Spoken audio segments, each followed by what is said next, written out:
เฟเขื่อนไฟฟ้าเซเซ3จากพลังงานสู่ความสุขสบายดียินดีต้อนรับทานเข้าสู่เขื่อนไฟฟ้าเซเซ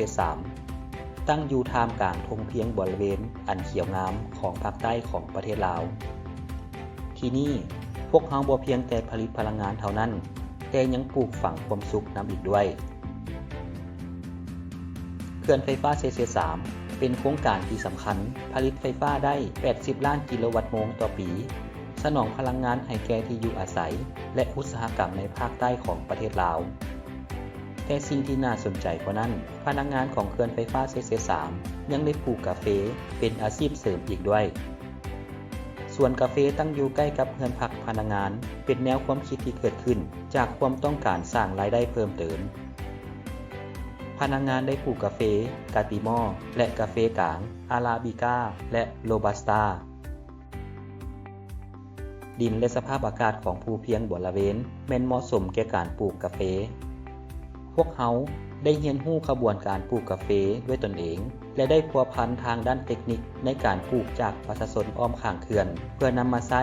และปรับปรุงแก้ไขเพื่อเฮ็ดให้การผลิตกาแฟได้รับผลผลิตหลายขึ้นตั้งแต่การคัดเลือกเม็ดการกะเกี่ยมดินการก้าเบี้ยการลงปลูกการบรบัดรักษาและการเก็บเกี่ยวในฤดูเก็บเกี่ยวพนักงานได้เก็บเกี่ยวกาแฟและขายให้พ่อค้าคนกลางและผู้บริโภคโดยตรงพวกเขามีรายรับเพิ่มขึ้นจาก20ล้านหา150ล้านกีบต่อปีการปลูกกาแฟได้ช่วยปรับปรุงชีวิตการเป็นอยู่ของพนักงานสร้างรายได้เพิ่มเติมและสร้างความสามัคคีในครอบครัวพวกเขามีความภาคภูมิใจในการใช้เวลาว่างให้เป็นประโยชน์และมีแผนที่จะขยายการปลูกกาแฟและแปรรูปกาแฟในอนาคตพนักงานเขื่อนไฟฟ้าเซเซ3มีความฝันที่จะพัฒนากาแฟของเขื่อนให้เป็นผลิตภัณฑ์ที่มีคุณภาพสามารถส่งออกขายต่างประเทศได้การปลูกกาแฟบ่เพียงแต่สร้างรายได้เท่านั้นยังเป็นการรักษาสิ่งแวดล้อมอีกด้วย